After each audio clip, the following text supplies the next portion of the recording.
हां, फायनली सगळी कामं आवरून झालेली आहेत आणि मी सुद्धा फ्रेश झालेली आहे. तर चला आज जेवण बनवूया. बघूया काय आणलेलं आहे. तर आज आणलेलं आहे कोलंबी आणि सुरमई. चला तर आज आपण कोलंबी आणि सुरमई बोलूया. माझ्या मुलाला कोलंबी आणि सुरमई खूप आवडते, त्यामुळे आठवड्यातून एकदा आमच्याकडे हा प्लॅन होतच होतो. तर सुरमईसाठी आता आपण चिंच पाण्यामध्ये हे मेल्ट करून घेतलेली आहे. त्यानंतर त्यामध्ये सर्व मसाले जसा तिखट मसाला, हळद, मीठ सर्व मिक्स करून मॅरिनेशनची तयारी केली आहे. आता हे छान छान मॅरिनेशन आपण सुरमईला लावूया. तर सुरमईच्या दोन्ही साईडने हे मॅरिनेशन लावून घेतलं आणि बघा झाले तयार. तर चला आता आपण हे साईडला ठेवूया. तर कोलंबीच्या मधला धागा असतो तो काढून घेतला आहे. त्यामध्ये कोकम आणि आपले मसाले, मीठ सर्व मिक्स करून त्यालासुद्धा मॅरिनेशन करून घेतलं आहे आणि हे सुद्धा मॅरिनेट करून आपण एका साईडला ठेवून देऊया.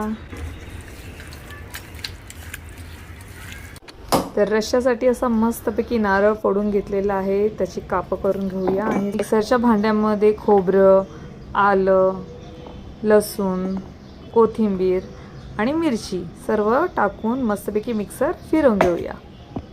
तर आता मिक्सर फिरवून झालेला आहे. आता फोडणीची तयारी. फोडणीसाठी तेल, कांदा आणि हिंग आणि मस्तपैकी कढीपत्ता, फ्रेश कढीपत्ता. फ्रेश कढीपत्त्याचा वास किती छान असतो नाही. आता त्यामध्ये मी मसाले टाकलेले आहेत. तिखट मसाला, हळद हे सर्व मिक्स केलं. टोमॅटो टाकला आणि हे सर्व मिक्स करून घ्यायचं. त्यामध्ये जे आपण वाटलं होतं ना खोबऱ्याचं वाटप ते घालायचं आणि हे सर्व छानपैकी मिक्स करून घ्यायचं. बघा किती छान मिक्स झाले नाही. त्यामध्ये पाणी टाकायचं आणि असं छान कड आला की त्यामध्ये मच्छीचे तुकडे असतात ते टाकायचे आणि कोकम टाकायचं. आमच्या इथे कोकणात सर्व बनवतो त्यामध्ये कोकम वापरला जातो. तुमच्याकडे पण वापरला जातो का मला नक्की सांगा. आता साईड बाय साईड मी भात ठेवला आहे शिजण्यासाठी.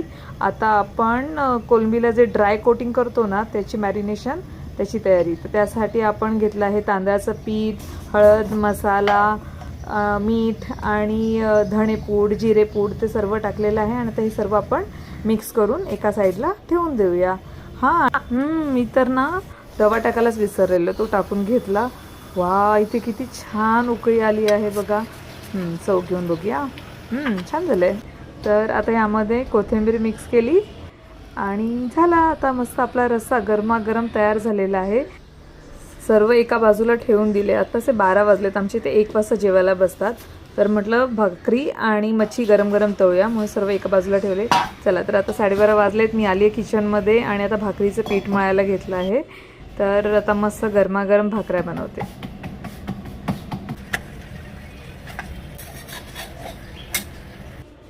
अशा गरमागरम भाकऱ्या मी तयार केल्या. त्यानंतर मच्छी तळायला घेतली. तर एका साईडला सुरमई आणि एका दुसऱ्या साईडला कोलंबी असं दोन्ही साईडला मी तळण्यासाठी ठेवलं कारण झटपट तयार होण्यासाठी. तर इथे सुरमई तळून झालेली आहे आणि या साईडला कोलंबी तळायला टाकते आता मी.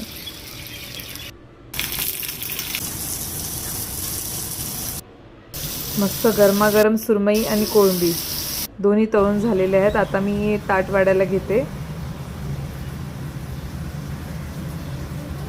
छानपैकी गरम गरम सुरमई आणि एका साईडला कोळंबी आणि असं माझं छानपैकी ताट रेडी झालेलं आहे. तर तुम्ही पण ह्या पद्धतीने ट्राय करा आणि चला जेवायला या.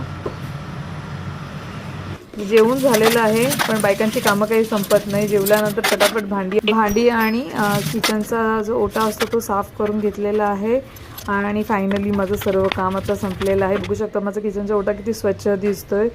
चला भेटूया पुढच्या व्लॉगमध्ये. बाय.